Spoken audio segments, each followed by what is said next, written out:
శుక్లాంబరధరం విష్ణుం శశివర్ణం చతుర్భుజం ప్రసన్నవదనం ధ్యాయే సర్వవిఘ్నోపశాంతయే అగజానన పద్మార్కం గజానన మహర్నిశం అనేకదంతం భక్తానాం ఏకదంతముపాస్మహే.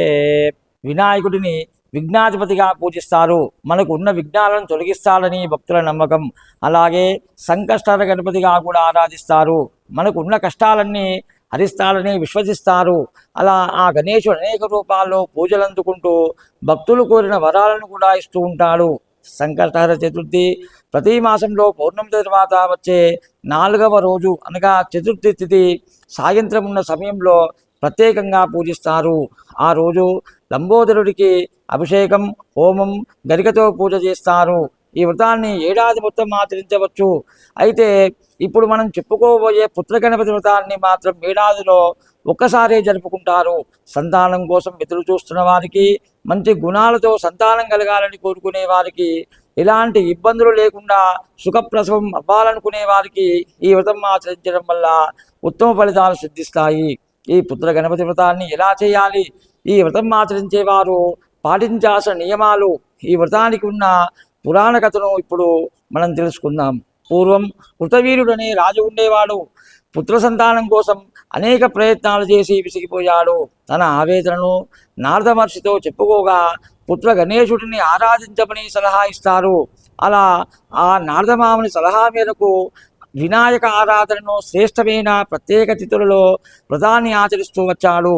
అందులో భాగంగా ప్రతి నెలలో వచ్చే సంకష్టహర దూర్వాగణపతి వ్రతంతో పాటు ఏడాదికి ఒక్కసారి వచ్చే వరసిద్ధి వినాయక వ్రతం, పుత్రగణపతి వ్రతాన్ని క్రమం తప్పకుండా చేశారు. భాద్రపద శుక్ల చవితి నాడు అనేక గణేష చతుర్థి వ్రతాన్ని చేస్తే పాల్గొన మాసం శుద్ధ చవితి నాడు పుత్రగణపతి వ్రతాన్ని ఆచరించారు. ఈ పూజ గురించి వ్రతచంద్రిక అనే గ్రంథంలో స్పష్టంగా వివరించబడింది. ఈ గ్రంథంలో సూచించిన దాని ప్రకారం ఈ పుత్ర గణేశ వ్రతాన్ని ఆచరించేవారు కొన్ని నియమాలు పాటించాలి. పాల్గొన శుద్ధ చవితి నాడు ప్రాతకాలంలో నిద్రలేచి ఇంటిని శుభ్రపరుచుకోవాలి. ఆపై తలంటు స్నానం చేయాలి.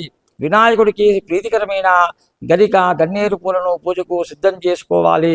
ప్రత్యేకంగా ఇంట్లో దేవుని మూలలో మంటపం ఏర్పాటు చేసుకుని వినాయకుడిని, వినాయక ప్రతిమ లేదా చిత్రపటాన్ని ఏర్పాటు చేసుకోవాలి. ముందుగా సిద్ధం చేసుకున్న పీఠంపై స్వామిని ఉంచి ప్రాణప్రతిష్ఠ చేయాలి. షోడశోపచార అదాంగ పూజ చేసి అష్టోత్తర శతనామాలు చదువుతూ పుష్పాలతో స్వామిని శ్రద్ధగా పూజించాలి. పూజ అనంతరం ఉండ్రాళ్ళు, అరటి పండ్లు, కుడుములు, బెల్లం వంటివి మహానైవేద్యంగా సమర్పించాలి. అనంతరం మంగళ నీరాజనాన్ని ఇచ్చి నమస్కరించాలి. చేతులు అక్షతలు తీసుకొని ఆత్మ ప్రదక్షిణ నమస్కారం చేసి స్వామిపై వేసిన పూలు, అక్షతలు శిరస్సుపై ధరించాలి. ఇలా చేయడం వల్ల పుత్ర సౌభాగ్యం ప్రాప్తిస్తుందని శాస్త్రం చెబుతుంది. మీరు కూడా సంతానం కోసం మీ వ్రతాన్ని యథాశక్తిగా ఆచరించి పుత్రగణపతి సంపూర్ణ అనుగ్రహాన్ని పొందాలని కోరుకుంటూ స్వస్తి. ఈ వీడియో మీకు నచ్చినట్లయితే ఒక లైక్ కొట్టి మీ అభిప్రాయాన్ని కామెంట్ రూపంలో తెలియచేయండి.